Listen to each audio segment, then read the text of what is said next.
오늘 제목은 에덴의 동편의 신학. 창세기 2장 8절부터 17절까지 말씀을 다 같이 한 목소리로 봉독하겠습니다. 시작. 여호와 하나님이 동방의 에덴에 동산을 창절하시고 그 지으신 사람을 거기 두시고 여호와 하나님이 그 땅에서 보기에 아름답고 먹기에 좋은 나무가 나게 하시니 동산 가운데는 생명나무와 선악을 알게 하는 나무도 있더라. 강이 에덴에서 발원하여 동산을 적시고 거기서부터 갈라져 네 근원이 되었으니 첫째 이름은 비손이라. 금이 있는 하윌라 온 땅에 둘렸으며 그 땅의 금은 정금이요 그곳에는 베델리엄과 호마노도 있으며 둘째 강의 이름은 기혼이라. 구스 온 땅에 둘렸고 셋째 강의 이름은 시떼겔이라. 아스르 동편으로 흐르며 넷째 강은 유브라 되더라. 여호와 하나님이 그 사람을 지어 된 동산에 두사 그것을 다스리며 지키게 하시고 여호와 하나님이 그 사람에게 명하여 가라사대 동산 각종 나무의 실과는 네가 임으로 먹되 선악을 알게 한 나무의 실과는 먹지 말라. 네가 먹는 날에는 정령 죽으리라 하시니라. 아멘.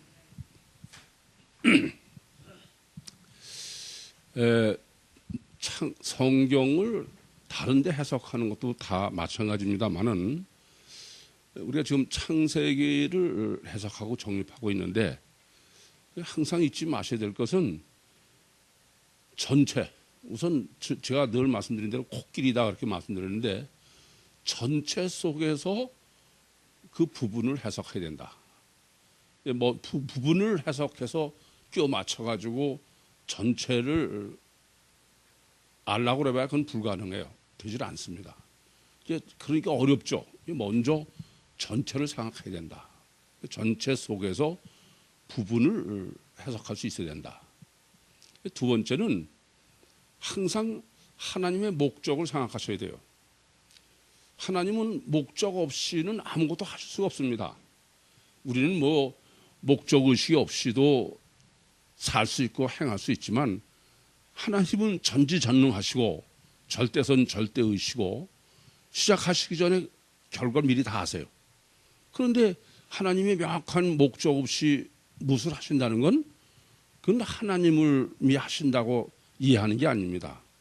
그렇기 때문에 항상 잊지 마셔야 될 것은 목적이 뭘까. 그래서 여러분들이 코이노니아를 하실 때도 제가 다른 것 중요하지 않다.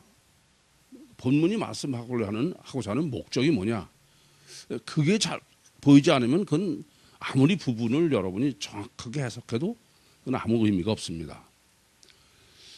그러니까 하나님이 천지를 창조하시는데도 분명한 목적이 있죠. 그래서 창세기 1장을 해석할 때 이 점을 간과하면 절대로 그건 성경적 창조론을 정립하는 게 아닙니다. 앞에 1장을 강의하면서도 항상 말씀을 드렸습니다만은 우리는 그냥 하나님의 창조론 그러면 다 그게 성경적 창조론으로 착각하기 쉬워요. 그러나 로마서 1장 20절처럼 자연 계시에 의한 창조론의 논리는 그건 성경적 창조론이 아닙니다. 창세기 1장 1절부터 2장 3절까지를 제가 7일 창조의 설계도다 그렇게 말씀을 드리는데 이건 틀림없는 하나님의 목적의식을 가지고 설계하시고 창조하신 거예요. 그래서 그것을 제가 7일 창조의 설계도다 그랬습니다. 그래서 창세기 1장을 해석하실 때는 이 점을 먼저 생각하시면은 하나님이 천지를 창조하신 목적은 천국을 완성하시는 데 있어요. 천국 온 우주 만물을 창조하시는 자체에 있지 않다. 그러니까 어떻게 하나님이 절대선 절대의지고 완전하시니까 완전하게 다 창조를 하시겠지만 그것은 목적이 천국 완성이지 이 땅의 유토피아를 이루기 위해서 하신 게 아니다. 그래서 창세기 1장 1절에 창조하시기 시작한 것은 계시록 20장 11절에 가면 온데간데 없어요. 목적을 정확히 모르면은 창조론을 올바로 이해할 수가 없습니다. 뭐 일부 어떤 교회에서 그렇다고 그러고 또 많은 사람이 실제로 그 하나님이 창조를 믿는다고 그러면서도 마치 하나님은 이 세상이 목적으로 천지를 창조하신 것처럼 이해하고 있는 것은 그건 참 하나님을 믿는 믿음이 아니다. 그렇게 먼저 이해하시면 되겠습니다. 그래서 먼저 창세기 1장은 뭐다? 천국 완성이 목적이세요. 그것을 정립한 게 7일 창조의 설계도다 그랬습니다. 창세기 2장은 뭐라고요? 사람 창조의 설계도다. 그러니까 우선 전체를 확실하게 아시고 계셔야 됩니다. 그러니까 하나님께서 천국을 창조하시는 게 천지 창조의 목적이신데, 그럼 어떻게 하나님께서는 천국을 완성하시느냐? 그 천국 완성을 위해서 사람을 창조하신 거예요.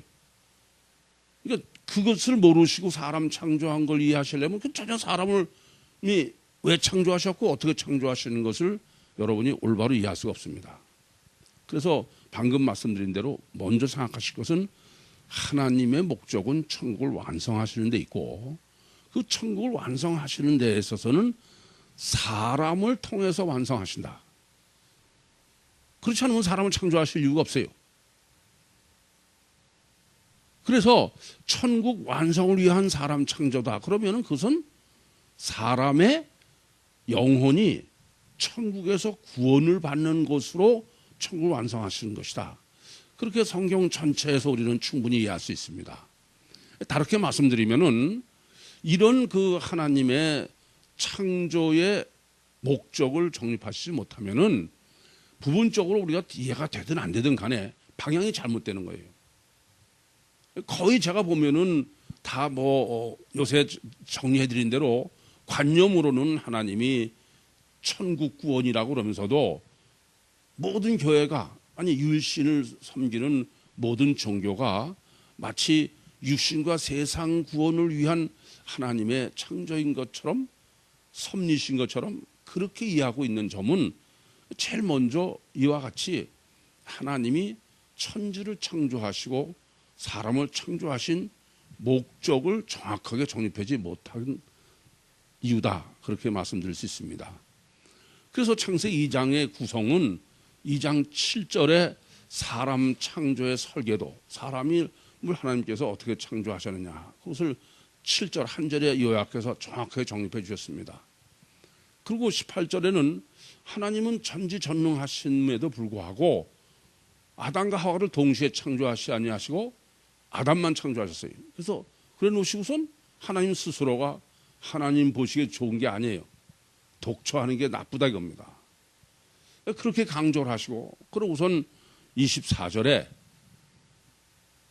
아담과 하와, 남자와 여자가 결혼해서 한 몸을 이룬다.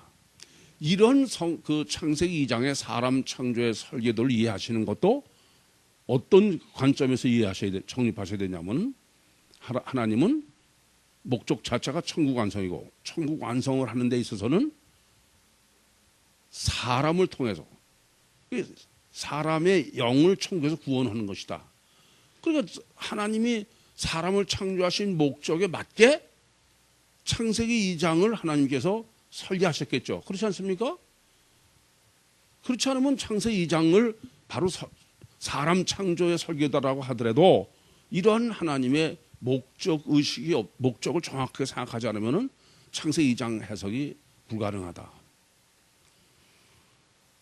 그런데 하나님께서 이렇게 천국을 완성하시기 위해서 사람을 창조하셨다는 데는 상당한 문제가 있습니다. 왜냐하면은 하나님은 전지전능하시고 절대선 절대의시고, 그리고 최선으로만 하시지 차선으로 하실 수 없는 분인데 왜 하나님께서는 임시적으로 천지를 창조하시고 또 육신의 인간이라는 과정이 있어야 되느냐?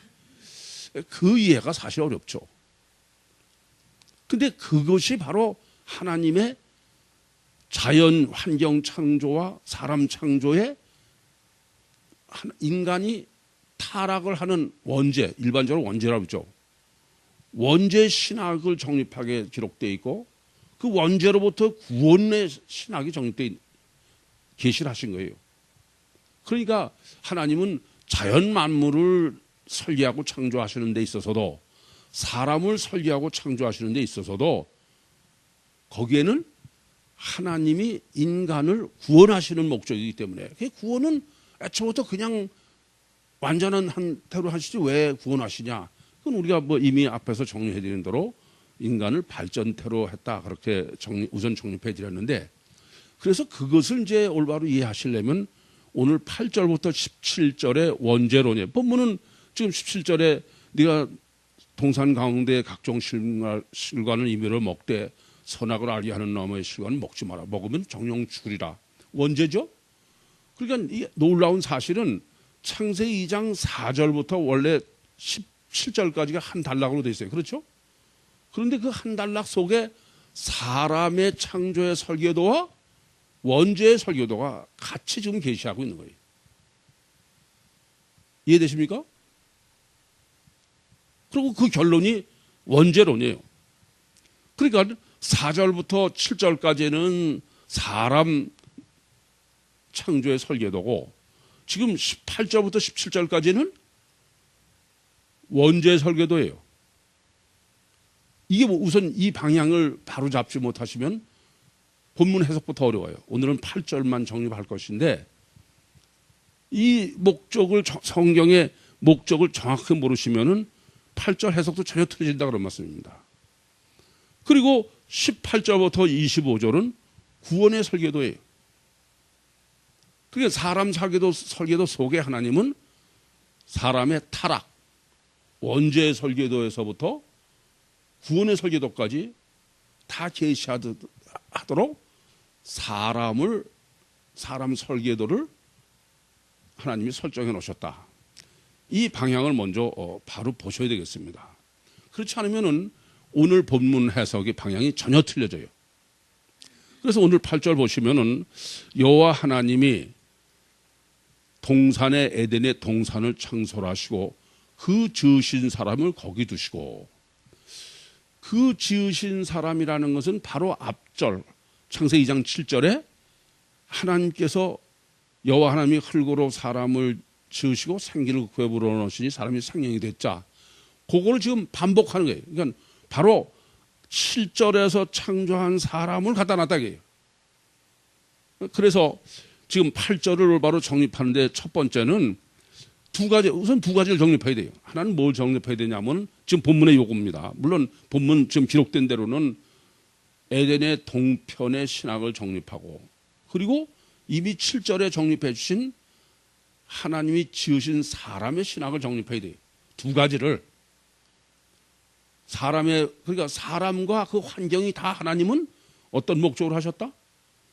인간 구원과 그러니까 인간을 구원하는 목적에 맞도록 다 설계하시고 창조하신 거예요. 그래서 분명한 방향 설정을 하시고 그리고 우선 다시 사람의 설계도서부터 정리를 하도록 하겠습니다. 우선 2장 7절의 사람의 설계도는 먼저는 여호와 하나님이 흙으로 사람을 지으셨다. 거기까지는 실제로는 흙이 아니고 여호와 하나님이 아담의 먼지라고 번역됐지만 그것은 그 앞에서부터 보면 아래 땅에서 안개가 올라와 아담의 표면을 적셨다. 그러니까 흙인 아담의 진흙, 안개가 포함된 그 진흙이다 그랬습니다. 제가 정리하기는. 그러니까 진흙으로 지은 사람은 어떤 사람이냐 하면은 육우선의 흑암이라는 감옥 속에 육체우선 감옥 속에 옥 속에 영이 공허하다 그랬어요. 창세기 1장 2절에 그 주체예요. 그러니까 이게 어려운 점이죠. 육체우선 속의 주체는 육체우선이고 유기주체는 상관이 없는데 우선은 육체우선이고 주체는 초월종 영인데 그 영이 육체 감옥 안에 갇혀 있다. 그래서 인간은 아예 하나님의 설계가 처음부터 갈등하고 고민하고 생각하고 아니 필연적으로 그렇게 해놨어요. 그래서 여기까지는 산 사람이 아니다. 혼돈이다 그랬어요. 살아있으나 산 사람이 아니다. 그건 육체 우선 속에 영은 있으나 마나 주체임에도 불구하고 그게 바로 여호와 하나님이 진흙으로 사람을 지으셨다라는 얘기죠. 그렇죠? 그래서 이렇게 사람을 진흙으로 지은 영이 들어있는 상태의 사람은 산 사람이 아니기 때문에 이제 하나님이 이중적으로 창조를 하시는 것이죠. 이렇게 진흙으로 지은 사람, 즉 육우선의 흑암인 감옥 속에 영이 초월적 영이 활동을 할 수 없는 공허한 상태. 그러면서도 그게 주체인 거기에 여호와 하나님의 1장 3절로는 빛, 또 4절부터 4절 5절에는 여호와 하나님이 비. 그건 위에서부터 내려오는 비라. 그건 뭐라고요? 성령이다. 그래서 사람의 설계도는 영과 혼과 육이 다 있는, 이것은 진흙으로 지은 사람 옥 속에 초적 영이 갇혀 있는 존재다. 거기에 여호와 하나님이 빛이요, 비요, 영, 성령이 들어와 계신. 그래서 사람의 심령 속에 하나님의 성령이 들어와 계신 상태. 이것이 산 사람이다. 그러니까 진흙으로 지은 사람은 살아있으나 죽은 사람이다. 그런 얘기죠. 그러니까 이것은 처음부터 하나님께서 타락과 구원을 다 전제로 설계하신 거야. 그러니까 인간의 죄, 타락과 구원을 전제로 하나님이 설계하셨다는 것을 미리 아시고선 해석하지 않으면 전혀 해석이 안 돼요. 물론 문자적으로도 정확히 하면 똑같은 해석이 해야 가능합니다. 그러나 인간은 그렇지를 못해요. 그런데 이런 인간은 지금 어떤 문제를 가지고 있냐면은 육우선이다 그랬어요.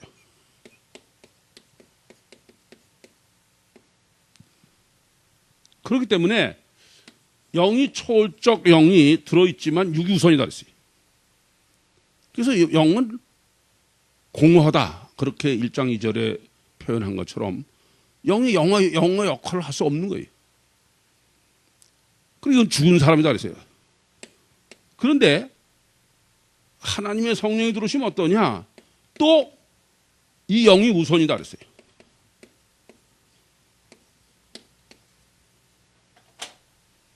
이 삼중의 이중체다. 이게 첫째는 동물도 육과 혼에서 뭐가 주체예요? 혼이 주체인 이중체고, 지금 진흙으로 지은 사람은 동물과 영에서 영이 주체인 이중체고, 하나님 성령이 들어오셔도 내 영이 주체야. 그러니까 필연적으로 하나님의 영도 육체 속에 들어오시면 육체라는 감옥 속에 갇혀 있는 상태가 되는 것이죠. 그래서 산 사람의 창조의 설계는 지금 보시는 대로 창세기 2장 7절이 산 사람의 설계도예요. 그런데 이것이 삼중 이중체다 그렇게 말씀드렸는데, 그 산 사람이 반드시 구원을 전제로 설계하셨다. 타락과 구원이 전제가 됐다. 그렇게 말씀드렸습니다. 그래서 그 구원론을 하나님과 내가 인격적 관계, 내가 원해야만 되는 관계로 설계를 하시느라고, 이건 앞에까지 다 지금 말씀드리는 거예요. 그러느라고 하나님은 일부러 독차도로 해놓으셨다. 그러고서 하와를 지으서 두 결혼 관계로 2장 24절에 남자가 그 부모를 떠나 여자와 연합하여 한 몸을 이룰지니라. 그게 구원의 설계도다. 인격적 관계다. 그것을 이 사람 창조에 얼마나 아주 철저하게 강조를 하고 계시냐. 그러니까 그 18절 이유는 지금 구원론에 속하는 문제니까 사람 설계에 관한 것을 보시면은 사람 설계는 아까도 말씀드렸지만 사람 창조의 설계도와 또 하나는 자연 환경. 지금 그러니까 2장 4절부터 7절까지는 사람 창조의 설계도예요. 그리고 지금 8절부터 17절은 자연 환경, 자연의 설계도입니다. 그런데 이 둘을 다 설계하시는데 어떤 목적으로 하셨느냐? 그게 우리만 정립해 가지고 있는 하나님의 호칭이에요. 이 얼마나 이 하나님의 호칭으로 이 점을 철저하게 강조하고 계신지 지금은 간단하게 제가 지적만 해드리겠는데 여러분이 가셔서 4절부터 10절까지 왜 여기는 여호와 하나님이 빠졌을까? 왜 여기는 있을까? 그걸 다 생각하셔야 돼. 그렇지 않으면 그건 2장 4절부터 지금 7절, 17절까지 사람 창조와 자연을 창조하신 설계도를 정확하게 여러분이 이유와 목적을 알 수가 없다 그런 말씀입니다. 보겠습니다. 4절 여호와 하나님이 천지를 창조하신다. 그러니까 4절도 여호와 하나님이에요. 그러면 여호와 하나님 그 다음에 안 써도 돼. 같은 절 안에는 원칙적으로. 안 그렇습니까? 그런데 5절 보세요. 여호와 하나님이 땅에 비를 내리지 않았고 왜 그러신지를 생각하셔야 돼요. 그런데 6절은 없어요. 왜 없는지 생각하셔야 돼. 왜 없어요? 6절은 지금 하나님과의 관계가 아니야. 그래 안 그래요? 땅에서 안개만 올라와서 그게 적신 건 뭐만 적신 거예요? 육체만. 거기까지만 지금 설명드리고 그 다음부터 여러분이 생각하셔. 아시겠죠? 7절 여호와 하나님이 흙으로 여호와 하나님이 또 이제 다시 또 나왔어. 8절 여호와 하나님이 동방의 에덴을 9절 여호와 하나님이 그 땅에 보기 위해 아름답고 먹기 좋은 그리고 10절부터 14절에는 없어요. 그냥 없는 게 아니에요. 아시겠죠? 그냥 있는 게 아니고 다시 15절 여호와 하나님 16절 여호와 하나님 그렇죠? 17절은 없어요. 왜 없어요? 생각하셔야 돼. 아시겠죠? 이제 그러고 그 다음도 물론 2장 끝에까지 다 생각하셔야 돼. 이 사실 그 유일신을 섬기는 성경적인 신앙을 가졌다는 사람들의 가장 첫 번째 문제는 하나님의 호칭의 계시를 무시한 거예요. 이게 정확하게 해석할 수가 없는 거예요. 여호와 하나님이고 엘로힘이 아니라 여호와 엘로힘이다. 그 말은 하나님과 직접 관계성의 문제예요. 이걸 생략해버렸기 때문에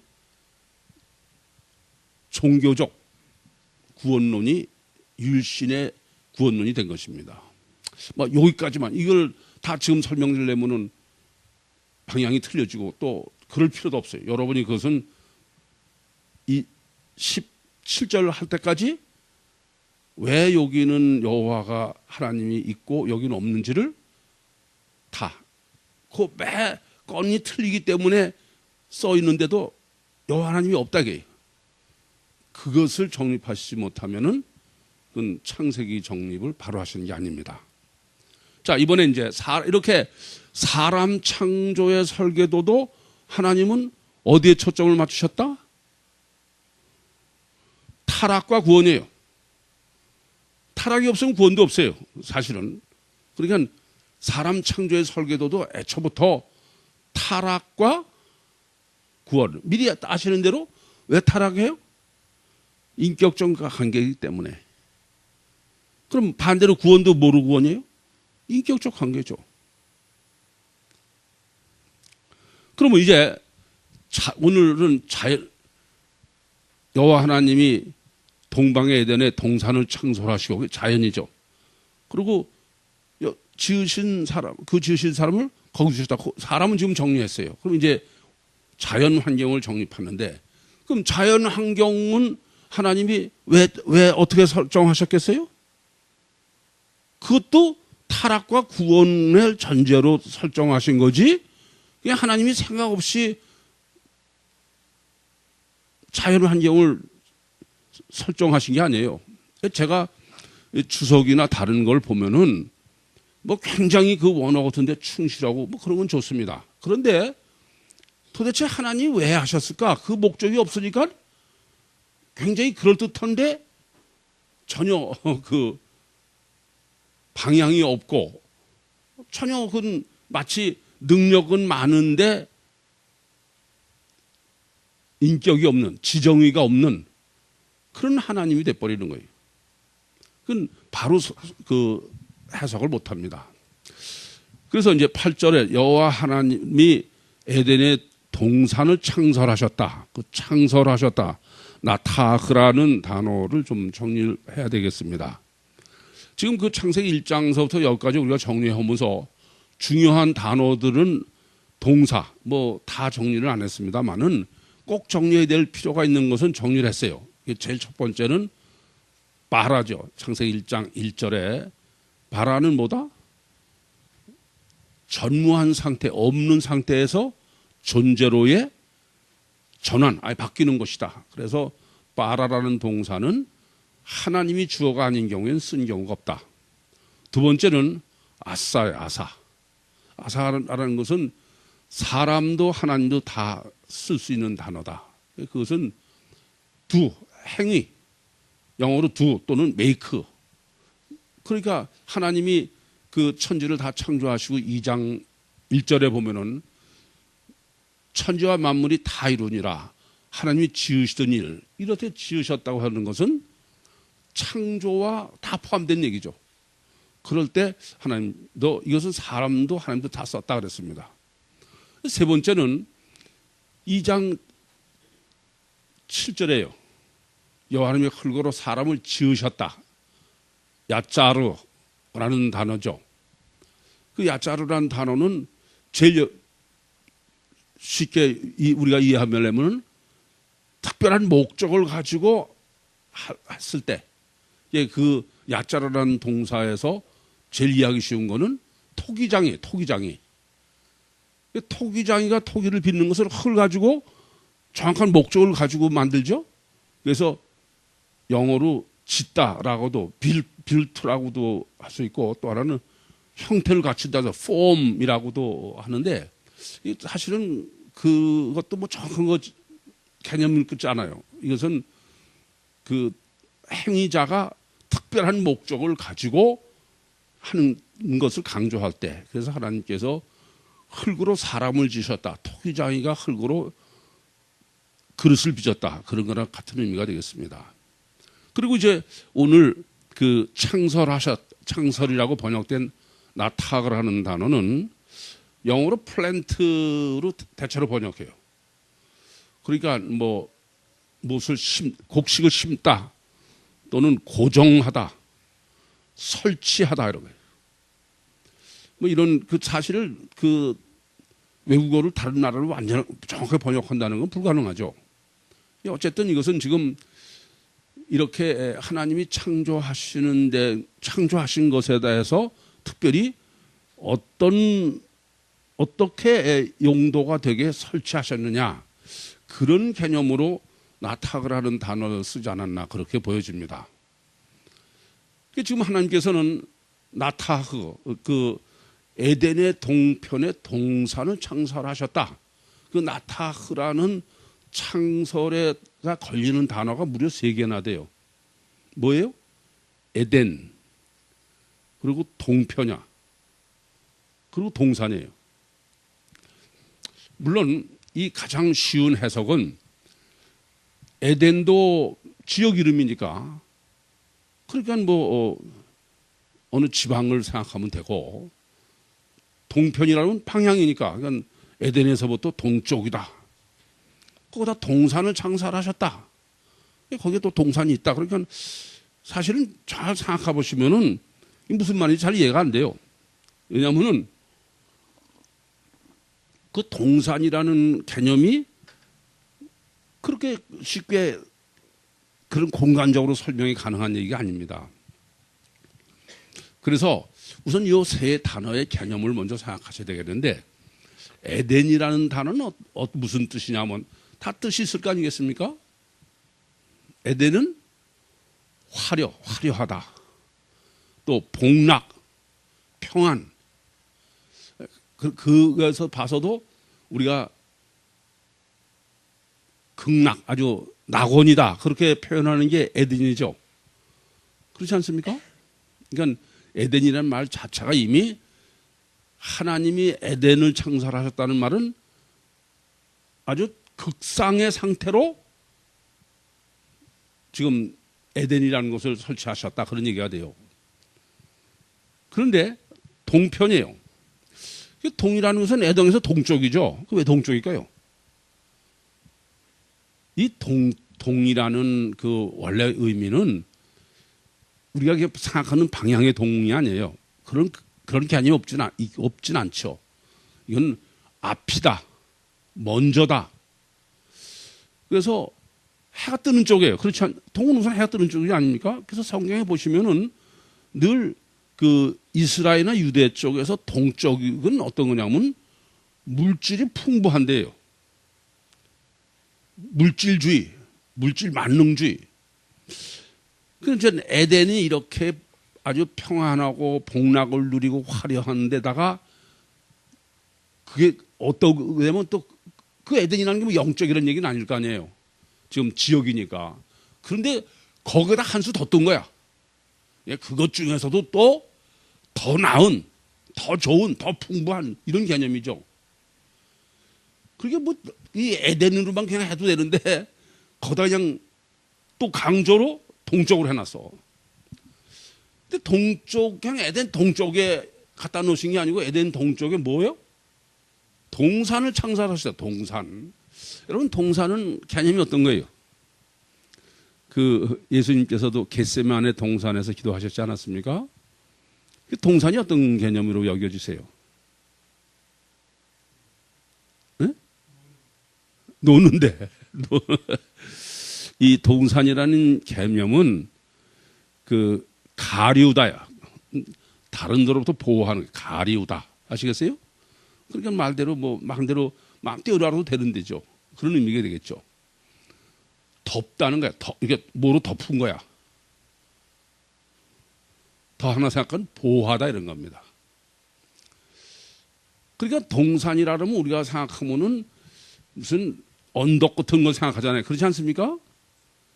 우리나라 말로는 동산이죠. 근데 사실 이 히브리어 의미에서의 이 동산으로 번역된 단어는 영어로 번역되면 가든, 정원. 그게 더 맞는 얘기예요. 그러고 생각해 보세요. 그러면 지금 하나님께서 사람을 창조하시고 어디다 두셨냐면은 에덴에 뒀다고만 한 거로도 아주 충분해. 그렇지 않습니까? 화려하고 복락을 누리는 데고, 응? 그야말로 평안한 곳이야.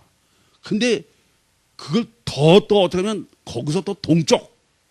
뭐 더 첫 번째요, 더 우선이요, 더 최고요. 거기도 또 하나 더 강조해. 뭐예요? 공원이야. 동산이야. 가든이야. 그거는 그냥 완벽하게 가리워서 옆에서 뭐, 침략해 들어올 수도 없고, 보호해주고. 이것을 그냥 물리적으로 설명하면은 뭐 할 수 있어요. 지금 말씀드린 것처럼. 그런데 그렇게 해석하려니까 이해가 안 되는 거 있죠. 왜냐면 뭐 하나님이 뭐 이게 지금도 있는 것도 아니고 이렇게 창조하신 이유가 있을 거 아니에요. 이유와 목적을 생각하는 거지. 야, 그게 좋기만 하다. 그렇게 해석하는 건 그건 올바른 해석이 아니다. 그런 말씀입니다. 마치 이런 거예요. 창세기 12장 1절에서 2절 보시면은 하나님께서 아브라함에게 약속을 하시는데 네가 네 본토 친척 아비 집을 떠나라. 그럼 내가 널 복을 주겠다. 이렇게 공간적으로 말씀하셨어요. 그런데 창세기 12장 1절에는 이미 아브라함은 자기 본토 친척 아비 집을 떠난 후입니다. 그러니까 그것은 공간적으로 말씀하시는 영적 의미지 꼭 하나님이 전능하신데 공간적으로 떠나야 한다. 그런 말씀은 아니다라는 얘기예요. 또 예수님께서 침례 요한이 제자들을 주님께 보내가지고 오실 그이가 당신이 오니까 근데 예수님은 그래 내가 영혼 구원하러 온 메시아다 그 말씀을 하시는데 그걸 그렇게 말씀하시지 않고 안진뱅이가 나오며 소경이 들여 이렇게 병 고치는 얘기를 하셔요. 그러니까 그것은 실제로는 뭐냐면 실제는 영혼 구원이고 지금 그것을 신유 사역으로 말씀하시는 건 비유죠. 예수님이 오신 목적이 물리적 그런 병 고치는 목적이 아니라 그것은 실제는 영혼 구원이. 참 이게 어려운 거예요. 뭐 요새 우리가 요한복음에서 많이 정립하고 있는 문제입니다만은 이왕 이 말씀이 나왔으니까 하나 더 여러분이 이해하실 수 있게 말씀드리면은 사람이 뭐 예수 믿는 사람들 방언하는 사람 많이 있죠. 방언하는 사람 보면은 방언은 누가 하는 거예요? 보기에는 그 사람이 하는 거예요. 그러나 실제는 그 사람이 하는 겁니까? 제가 어떤 사람이 방언 은사 봐서 좋다고 그래서 왜 이렇게 줬어? 그랬더니 그전에는 그냥 기도를 할래도 그냥 2, 3분만 해도 할 말이 없어서 못했대. 근데 방언의 은사를 받으니까 그냥 밤새도록 기도를 해도 된대. 그래서 그냥 밤새도록 기도를 몇 번씩 하고 그랬대. 그래서 무슨 기도를 했는데 그랬더니 몰라. 자기는 모르는 거죠. 보기는 그 사람이 방언했지만 왜 몰라요? 주체가? 그건 영이지 자기가 아니기 때문에 그렇죠. 실제는 보기는 그 사람이 실제 같은데 실제는 주체는 뭐가 주체예요? 성령이 됐든 마귀 됐든 영이 주체인 것입니다. 그게 실제인 것입니다. 그와 마찬가지로 지금 이렇게 보시기에는 지금 이 전부 물리적이요 공간적으로 기록되어 있는데 그것의 실제는 영적 하나님의 의도와 목적을 지금 말씀하려고 한다. 그 말씀은 그럼 어떤 것이냐? 하나님께서 이렇게 자연 만물을 어떻게 창조하셨냐면 그 설계는 에덴도 아주 최고야. 거기다 동쪽에 또 강조해. 거기다 또 동산을 강조해.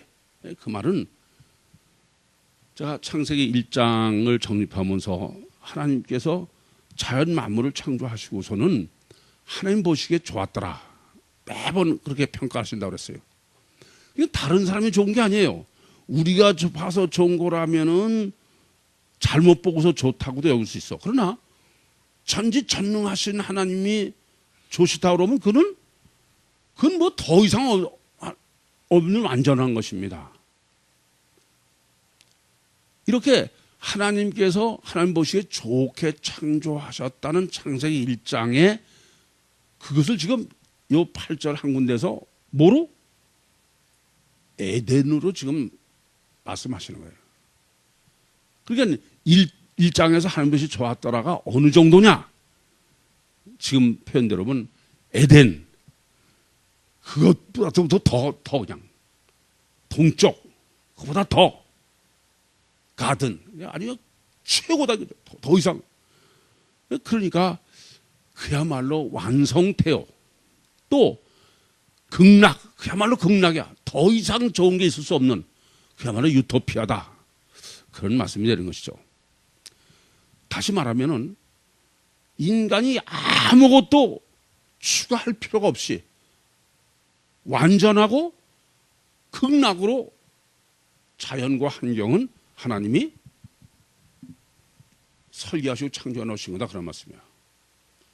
아시겠습니까? 이것이 바로 하나님이 사람을 창조하셔서 천국 완성하기 위한 인간의 타락과 구원의 설계도의 두 요소입니다. 하나는 뭐예요? 사람의 설계도야. 또 하나는 자연의 설계도야. 그러니까 자연의 설계도를 모자라게 하신 게 아니라 완전하게 하신 것이 인간의 타락과 구원의 자연 설계다 이겁니다. 이해되십니까?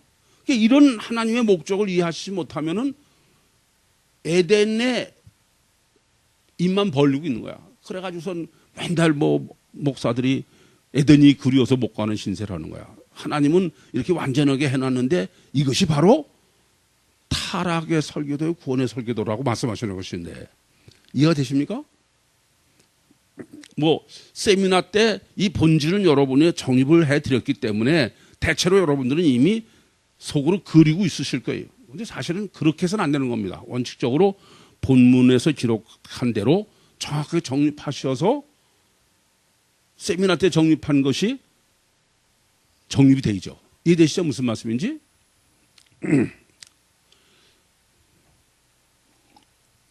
자, 그러면 첫째, 왜 그럼 하나님께서 이렇게 자연을 완전하게 창조하셨냐? 전지전능하시고 절대선 절대의시고 알파요 오메가이신 하나님, 최선으로만 하시지 차선으로 하실 수 없는 하나님, 이런 분이 완성태로 아주 그냥 극락의 자연을 창조하셨다. 그런 첫 번째예요. 첫 번째, 하나님 왜 그렇게 하셨느냐? 그것은 하나님이 이후의 구원론의 전개는 세상 구원은 아니다 이거예요. 아니, 하나님이 지금 많은 사람들, 메시아 대망 사상을 가지고 있는 사람들도 마찬가지야.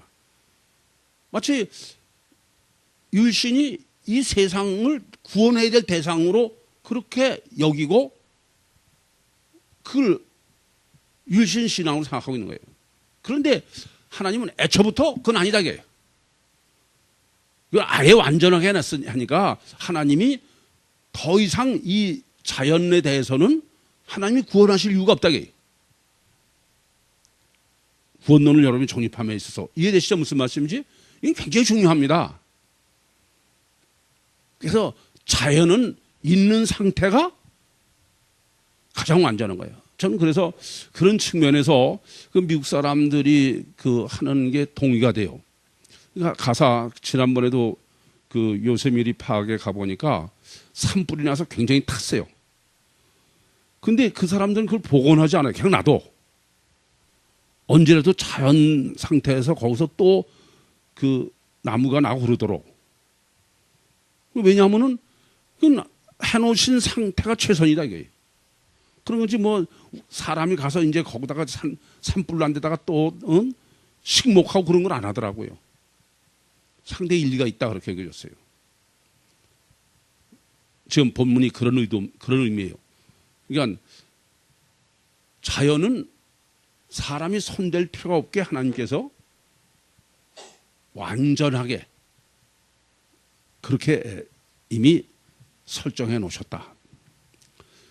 두 번째, 근데 사람 창조가 문제가 되는 거예요. 사람은 하나님께서 우선 이중적으로 창조하셨죠. 7절에 여호와 하나님이 흙으로 사람을 지으셨다. 그 진흙으로 사람 지은 것을 그냥 하나 지으신 거고, 거기에 생명을 국회에 불어넣으신 게 두 번째예요. 아시겠습니까? 이렇게 창조하신 게 하나, 이중적으로. 그냥 처음부터 이렇게 창조하신 게 아니고, 여호와 하나님이 진흙으로 사람을 지으시고, 그러고서 하나님의 생명이 들어간 거예요. 이중으로 해놓으셨다. 그래서 그게 산 사람이다 그랬습니다.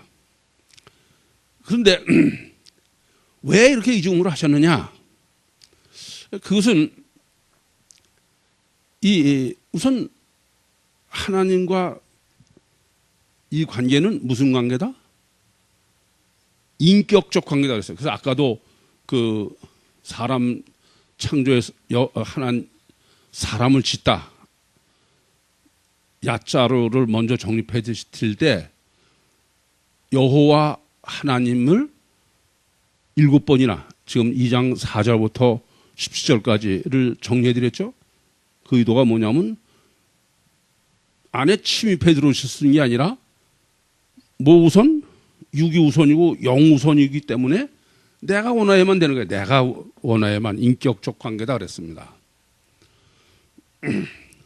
이것을 다르게 말씀드리면 어떤 문제가 되느냐. 자연은 완전한 상태야. 지금 하나님이 자연을 어떻게 해놓으셨다고요? 뭐 더 이상 손댈 수 없게 아주 극치로 에덴의 동편의 동산으로 말씀하시는 거예요. 그러니까 하나님이 보실 때 완전히 그 최선이니까 뭐 다른 사람 말할 것도 없고 우리는 뭐 말할 것 없죠. 근데 거기에 사람은 어떤 사람으로 지금 지어 놓으신 거냐 하면은 인격적 관계라는 것은 이건 영성 세미나에서 뭐 몇 시간을 거쳐서 정립해 드린 거니까 지금 다 말씀드릴 수는 없어요. 근데 지금까지 이미 정립해 드린 대로 하나님은 창세기 1장에 보시면은 다른 자연 만물은 다 하나님 보시기에 좋았다 이렇게 하나님이 평가를 하셨는데 사람은 하나님의 형상대로 지으셨어요. 그 사람의 형상이 바로 요게 사람의 형상 아닙니까? 그러니까 진흙으로 지은 사람 속에 하나님이 성령으로 들어와 계신 게 하나님의 형상대로 지으신 거예요. 그런데 하나님의 형상대로 지으셨음에도 불구하고 사람에는 하나님 보시기에 좋았다라가 있어요, 없어요? 없다. 그 왜 없느냐? 발전태다 그랬습니다. 이것을 지금 하나님께서 창세기 2장 지금 8절부터 이게 사실은 4절부터 17절에 요 점을 지금 정립해 주시려고 그러는 거예요. 지금 8절은 어떤 거냐면 그러니까 발전태로 설계하시고 창조하신 사람이 지금 어디 있어요? 완전한 자연 속에 있는 거야. 그래서 이 사람이 발전태가 아니고 완성태라면은 완성태인 자연 속에 완성태인 사람이 있으면 그건 어디예요? 그건 천국이야. 근데 하나님께서는 완성태인 자연 속에 발전태의 사람을 두신 거예요. 그게 문제인 거죠. 그래서 사람이 발전을 하려면은 완성태의 자연에 있어서는 안 되는 거예요. 제가 이렇게 말씀드렸죠. 젖먹이 아기에 있어서는 엄마 품은 완성태야. 에덴의 동편의 동산이야. 애가 늙어줄 때까지 엄마 품에서 젖 빨고 있으면 성장하지 못해. 성숙하지 못해요. 그래서 나가서 깨지고 넘어지고 그러더라도 엄마 품을 떠나야 되는 거예요. 네? 동의하십니까? 근데 동의한다고 고개를 끄덕거리는 분들은 대개 동의를 안 해. 그 말은 동의하는데 내 새끼는 못하는 사람들이야. 이 굉장히 이건 생각하셔야 돼. 그래서 창세기 3장 24절 보겠습니다. 이같이 하나님이 그 사람을 쫓아내시고 에덴 동편 동산 동편에 그룹들과 두루 도는 화염검을 두어 생명나무의 길을 지키게 하시니라. 쫓겨야 되는 거예요. 무슨 말씀이냐? 타락해야 돼요? 안 해야 돼요? 타락을 해야 돼요. 이게 어려운 거예요. 가장 어려운 겁니다. 이게 지금 창세기 2장 8절의 강조의 이유예요. 그러니까 하나님께서 인간이 타락의 필연적이 타락할 수밖에 없어요. 그것을 설명하시고 설정하신 게 지금 8절 한 절이에요. 요 하나님이 에덴의 동편에 동산을 창설하시고선 하나님의 형상대로 주셨지만은 발전태인 사람을 거기다 두셨다는 얘기예요. 이해되시죠? 아마 이 정리만 할 수 있으면은 다른 사람도 독자적으로 이 정리까지만 하면은 성경은 다 해석할 수 있을 거예요. 근데 요걸 못해. 그래서 뭘 우리가 알 수 있냐? 하나님의 천지 창조, 하나님의 사람 창조, 하나님의 자연 창조, 이 창조와 설계도는 전부 죄와 구원의 설계도예요. 죄의 설계도는 곧 구원의 설계도예요. 이해되십니까? 왜 죄를 졌냐? 죄 이유를 알면은 거꾸로 구원이니까. 이해되세요? 이 점을 바로 이해하셔야 됩니다. 그래서 자연을 완성태로 해놓으신 것도 그는 죄의 설계도예요. 무슨 말씀인지 아시겠어요? 근데 그건 무슨 그러면 죄가 무슨 죄일까요? 자연을 완성태로 해놓으시고선 사람이 죄를 짓는 거예요. 지금 성경적 논리는. 그러면 그 죄는 무슨 죄겠습니까? 그건 육적 죄일 수가 없는 거예요. 이해되세요? 육적 죄를 질 필요가 없는 거야. 자연이 완성태인데 무슨 육적 죄를 져? 이게 짱발짱이 지는 죄하고는 상관이 없는 거예요. 인간의 타락과 인간의 죄와 구원의 첫 번째 죄. 그래서 구원보다 더 중요한 게 죄입니다. 타락이에요. 원죄예요. 그것은 자연을 완전하게 해놓으신 지금 7절의 신학은 그것은 인간이 범한 죄는 영적 죄지 육적 죄거나 자범죄가 아니다. 이해되십니까? 그래, 아까 조금 전에 말씀드렸지만 첫째는 하나님의 구원은 세상 구원은 아니다. 왜냐하면 세상은 완전하게 해놨어요. 구원은 사람이 구원이에요. 사람은 발전되기 때문에. 두 번째는 자연이 완전하다는 얘기는 그러고선 죄를 졌다는 것은 인간은 자연의 문제가 아니야. 육의 문제가 아니다. 영적 문제다. 그런 말씀입니다. 그런지 그게 뭐 자범죄로 구원론이다. 그건 전혀 잘못하는 것이죠. 그래서 성경이 말씀하시는 죄는, 구원론에 관한 죄는 그것은 영적 죄지 육적 죄가 아니다. 그래야 천국의 영이 구원받아서 천국 가는 논리죠. 육체를 구원한다면 그건 천국과는 상관없는 거예요. 이 세상 구원의 구원론이지. 이해되십니까?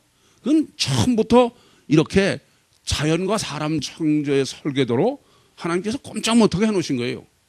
우리는 그냥 원죄라는 것은 인간이 범하는 모든 죄의 근원이요 원인죄다 그렇게 이해하고 있는데 그 자체는 육적이나 자범죄에 속한 문제가 아니다. 자연이나 육이요 물질의 문제가 아니다. 그건 전혀 그거와는 상관없는 완전한 자연으로 해놨다는 얘기는 그것은 그럼에도 불구하고 죄를 지은 것은 인간이 발전태의 문제요. 그것은 영적 문제다. 그러니까 영적인 원죄가 영적인 거니까 구원도 영적 구원이어야 되는 거지. 그건 뭐 육적 구원이 아니에요. 그래서 영과 천국에서 영혼 구원이지 세상에서 육체 구원은 아니다. 그것이 바로 천지 창조의 설계도의 실제 이유와 목적과 내용입니다. 사람 창조의 설계도의 이유와 목적과 내용이에요. 이것을 정확하게 여러분이 정립하고 계셔야 이제 앞으로 인간의 그 원죄 설계도에서부터 구원 그리고 창세기 3장에 그걸 정확하게 해석할 수 있는 거예요. 여러분들 이 강의를 들으시기 전에 이제 가셔서 지금 오늘 정립한 하나님의 자연과 사람의 창조의 설계도를 기본 공식으로 해서 그래서 그 다음을 스스로 좀 해석을 해보세요. 질문 있습니까? 마치겠습니다.